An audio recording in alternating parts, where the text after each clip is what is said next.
Hello everyone, আজকে চলে এসেছি ছাদে। আমার বাগানটাকে একটু পরিষ্কার করব। দেখো, প্রত্যেকটা গাছের গোড়াতে এত পরিমাণে ঘাস হয়েছে, আর এই ছাদে অনেক দিন ধরে আছে। তাই ভাবলাম যে এদেরকে একটু অন্য জায়গায় নিয়ে যাই, ঘর পরিবর্তন করতে হবে। শুধু গাছ লাগালেই হবে না, গাছের যত্ন নিতে হবে। গাছের আবহাওয়া চেঞ্জ করার জন্য ভাবছি যে এই ছাদ থেকে ওই ছাদে নিয়ে যায়, ওদেরকেও একটু ট্যুর করাতে হবে, তো সেটাই ভেবেছি। তাই গাছের গোড়াগুলোকে একদম ঘাস পরিষ্কার করে সুন্দর করে নিচ্ছি এক এক করে।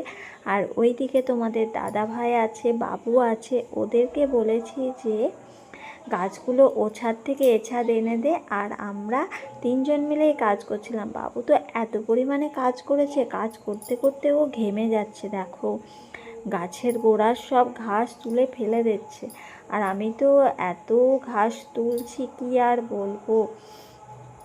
ওই যে দেখতে পাচ্ছ, ওই ছাদ থেকে এই ছাদে পরপর গাছগুলোকে কত সুন্দরভাবে সাজিয়ে ফেলেছি। ওইভাবেই সেই বিকেল থেকে এই কাজগুলো করছি। গাছের গোড়া পরিষ্কার করা, প্রত্যেকটা ইট আবার টেনে টেনে নিয়ে এসে টবগুলো সাজিয়ে রাখা, এটা তো আর কম পরিশ্রম না। আবার যেহেতু অন্ধকার হয়ে গেছিলো, তাই আবার নিচ থেকে লাইট নিয়ে এসে ছাদে লাইটও লাগালাম। যেহেতু প্রচুর কাজ আছে, এগুলো করতেই হবে। তা দেখে বলো আমার ছাদ বাগানটা কেমন লাগছে, গোছানোটা কেমন হয়েছে।